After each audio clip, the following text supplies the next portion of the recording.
What led you to this decision? Well, it's really the meeting of an opportunity for my professional career with kind of a refocusing of my priorities in my non-professional life, which of course is my family. When I started in the legislature, I had a 2-year-old and a 1-year-old.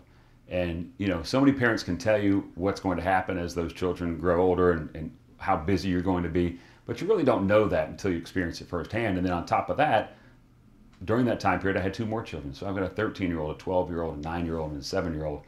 And they're into everything from dance to music to basketball, lacrosse, football, swimming, everything. And I recognize that a lot of my duties working in the legislature were conflicting with a lot of things that they were doing.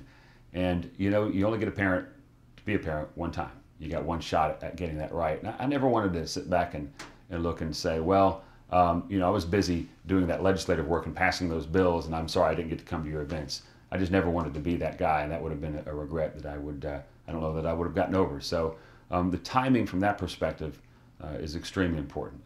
My number one job is being a dad, and I don't want to ever fail at that. But also on the other side is the incredible opportunity to get back to what my professional career has been, and that's in the world of broadcasting. And what GPB offers is kind of a standard in broadcasting that you rarely find anywhere else. I mean, there's really as good as it gets. They're kind of the gold standard for public broadcasting, and they've given me the opportunity to do some things that I really want to do.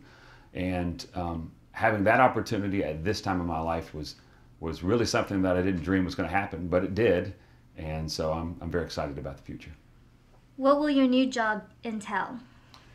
Well, the beauty of this opportunity is that I'm really going to be able to do like all the things that I always wanted to do and have done in the past. We'll be doing television work, radio work, online, and also getting in the classroom and working with school children, which really, over the last few years of my legislative career, has become a real passion of mine. What we see in Georgia today is a lot of really good stories about Georgia jobs, small businesses across our state that aren't being told, and we want to tell those stories. But in telling those stories, we also want to highlight some of the opportunities that we have in matching our education system with our economic system. One of the problems the state has had for a long time is we've always had this economy that was just exploding, and our education system wasn't keeping up with it from the perspective of making sure that the students coming out had the skills to go immediately into those jobs. And we talked to a lot of Georgia employers who would like to grow, but they just can't find that qualified workforce. What we'd like to do is highlight those opportunities so that students can see what we're doing and say, hey, there's a job I'd like to do, and here's what I need to do to get there. So if we can do that and kind of bring those two worlds of education and Georgia's economy together, everybody's going to be better off. And this is just a really exciting opportunity to talk about and be involved in some of the things that I really enjoy. What are you most proud of during your time in the legislature? Well, when I came into the legislature, I kind of had some personal things that I wanted to accomplish, but kind of a personal standard that I tried to uphold, and I think I was able to do it over 10 years, and I really was only able to do it because of the incredible support that I had back in my district, and that is I never had to marginalize myself, and I never had to back away from an issue because it was controversial. One thing that no one will ever say about me during my time here was that I was scared to take on the tough issues. And so whether it was immigration or major tax cuts, major tax reform, spending limits, or major education reform, I mean, these are all things that I tackled willingly, and did so, I hope, from a position of explaining what I thought was a better path for our state, and not really worrying about the consequences of taking on some really big issues. So, we passed things, and I say that we because, no one does this alone, but small bills like creating Georgia's first website so that they could see how all of government operates with open.ga.gov, and authored that bill many years ago. Now thousands and thousands of people go there to look and see how we're spending their money, and that's a good thing. To a dogfighting bill that made Georgia one of the leaders in preventing that heinous crime of dogfighting.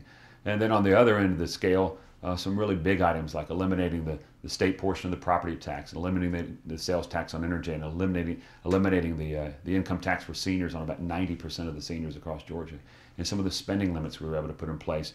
And then, of course, the thing I'm most proud of is the education reform. Future. We know one thing is for certain. We know one thing is for certain. Education is the great equalizer. In this country, it doesn't matter where you come from. If you have an education, you can succeed. And all of us here today are united on this single issue of making sure our children Georgia children had the greatest possible opportunity at a world-class education. We have, over the last 10 years, moved Georgia from a system where almost no parent had any choice to a system where hundreds of thousands of parents now have choice in this state, whether it be through special needs scholarship, tuition tax credits, or now through charter schools. And I would say that area in opening up a world of opportunity for children in education is the thing that I will look back on and be the most proud of, because I think you get into this business and you want to change lives in a very positive way.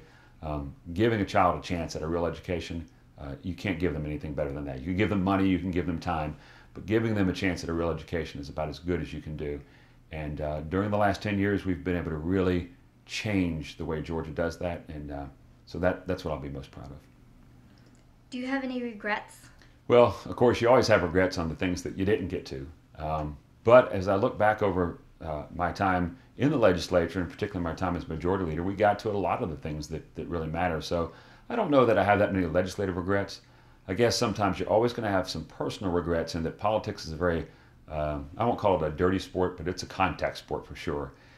And you end up having, frankly, when you look back at it, silly fights over silly issues that in the long term don't really matter that much. And sometimes it damages friendships that you had. And I guess as I look back of all the wonderful people I've met in this business, that losing some of those friendships over political battles was probably the thing you regret most. You kind of look back and say, I wish I would have said this instead of this. And I'm sure most people have that in any walk of life, but in politics probably more than most. So I do have those personal regrets on some of those struggles, but the incredible number of lifelong friends that I've met in this process is something that I'll never forget. So overall, it has been an incredible experience, one that's been very enriching in my life, and hopefully I've been able to give a little bit back to the state that I love so much that made a positive difference. Any parting wisdom for members in the Senate? There's a lot of things that you could share that you learn through personal experience. I don't know that I have a whole lot that they don't already know, but I do know for young legislators or those just getting into politics, that one of the best things they can ever do is kind of look at every issue that they tackle, every vote that they take, with the notion that the very people they're representing are looking over their shoulder watching them do it. Sometimes elected officials in whatever body they're in, they get so involved in that body that they will tend to forget the people they're supposed to be representing back home. And it's frustrating for both constituents and for elected officials to hear people say one thing on the campaign trail and then do another thing when they're in elected office. So just be true to your word. One of the things that I started doing early in my career, I guess after my first term, I kind of looked back and I felt like I was going out and speaking to groups and telling them what they wanted to hear, as opposed to what was really on my heart. And so I kind of made a conscious decision after that first term that from that point forward, it didn't matter what group I was going to talk to. I was going to tell them what I thought, because that's what they were there to hear, and I wanted to hear their thoughts as well. But I was never going to tell one group one story and another group a different story, because first of all, it's very difficult to keep up with if you do that. But I could go home each night knowing that I had been true to myself. And if you can do that, it doesn't matter where you go, what position you hold, or what influence you think you have. If you can be honest with yourself and honest in your representation of the people that sent you here, you'll go a long way. And you'll be very happy about doing it. And you won't have, as I indicated earlier, any real legislative regrets. So that would be the best advice I can give to people, is just be the same person on the campaign trail and in office. And when you can do that, you'll be quite successful.